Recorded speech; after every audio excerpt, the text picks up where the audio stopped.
প্রাকৃতিক দুর্যোগ উপেক্ষা করে প্রচার ও জনসেবা খানাকুলের দৃষ্টান্ত স্থাপন করলেন আইএসএফ প্রার্থী শেখ সাদ্দাম হোসেন। 2026-এর বিধানসভা নির্বাচনের রণদামামা বেজে উঠতেই তপ্ত হয়ে উঠেছে খানাকুলের মাটি। শাসক দল তৃণমূল কংগ্রেস এবং প্রধান বিরোধী দল বিজেপি যখন প্রচারে একে অপরকে 1 ইঞ্চি জমি ছাড়তে নারাজ, ঠিক তখনই প্রচারের ময়দানে ভিন্ন মেজাজে ধরা দিলেন বামফ্রন্ট সমর্থিত আইএসএফ প্রার্থী শেখ সাদ্দাম হোসেন। মঙ্গলবার সকাল থেকে এলাকা জুড়ে চলছিল ঝড় বৃষ্টি। প্রাকৃতিক এই প্রতিকূলতা উপেক্ষা করেই কর্মী সমর্থকদের নিয়ে প্রচারে নামেন সাদ্দাম হোসেন। তবে শুধুমাত্র ভোট চাওয়াই নয়, এদিন তার মানবিক ও জনসেবামূলক রূপ দেখে আপ্লুত হলেন সাধারণ মানুষ। জানা গেছে, এদিন সকালে খানাকুল বিধানসভার চালতাপুর এলাকায় দলীয় কর্মীদের নিয়ে প্রচার সারছিলেন সাদ্দাম হোসেন। হঠাৎ আসা ঝড়ে ওই এলাকার একটি গুরুত্বপূর্ণ রাস্তায় বাঁশ গাছ উপড়ে পড়ে যায়। এর ফলে যাতায়াত ব্যবস্থা কার্যত থমকে যায় এবং স্থানীয় মানুষের ভোগান্তি শুরু হয়। সাধারণত রাজনৈতিক প্রচারের মিছিলে থাকা প্রার্থীরা বিকল্প পথ খুঁজলেও শেখ সাদ্দাম হোসেন তা করেননি। তিনি নিজে সরাসরি রাস্তার উপর পড়ে থাকা বাঁশ সরানোর কাজে হাত লাগান। তার সঙ্গে যোগ দেন সহযোদ্ধা ও স্থানীয় কর্মীরাও।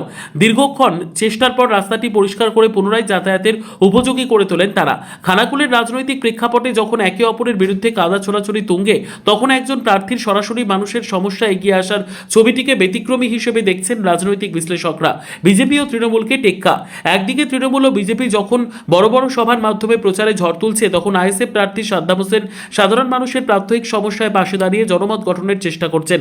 কর্মীদের মনোবল। দুর্যোগের দিনে প্রার্থীর এই তৎপরতা বাম আইএসএফ জোটের কর্মীদের মধ্যে নতুন করে উদ্দীপনা জুগিয়েছে। প্রার্থীর বক্তব্য রাস্তা পরিষ্কার করার পর শেখ সাদ্দাম হোসেন সংবাদ মাধ্যমের উদ্দেশ্যে বলেন, আমরা মানুষের কাজ করতেই ময়দানে নেমেছি। প্রচারের চেয়েও বড় বিষয় হলো মানুষের সুবিধা অসুবিধা। দুর্যোগে রাস্তা বন্ধ হয়ে যাওয়ায় মানুষের সমস্যা হচ্ছিল, তাই সহযোদ্ধাদের নিয়ে সেটা পরিষ্কার করা আমাদের দায়িত্ব বলে মনে করছি। আমাদের লড়াই শুধু ভোটের জন্য নয়, সাধারণ মানুষের জন্য। নির্বাচনী লড়াইয়ে জয় পরাজয় সময়ের হাতে থাকলেও চালতাপুর এলাকার এই ঘটনা সাধারণ মানুষের মনে দাগ কেটেছে। প্রাকৃতিক দুর্যোগকে সঙ্গী করেই খানাকুলে এখন ত্রিমুখী লড়াইয়ের মেজাজ তুঙ্গে। শেষ হাসি কে হাসবেন তা আগামী দিনেই পরিষ্কার হবে।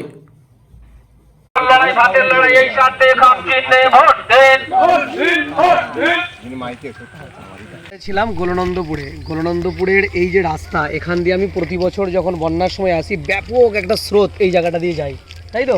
সব জায়গা কিন্তু মোটামুটি জেগে থাকলেও, ডাঙা থাকলেও এই জায়গাটা ডুবে যায় এবং এখানের একটা স্পিড চলে স্রোতের। সেই বন্যা কবলিত খানাকুলের দাঁড়িয়ে আছি। রাস্তার অবস্থা দেখতে পাচ্ছেন। এটা উন্নয়নের রাস্তা দিয়ে আমি হাঁটছি।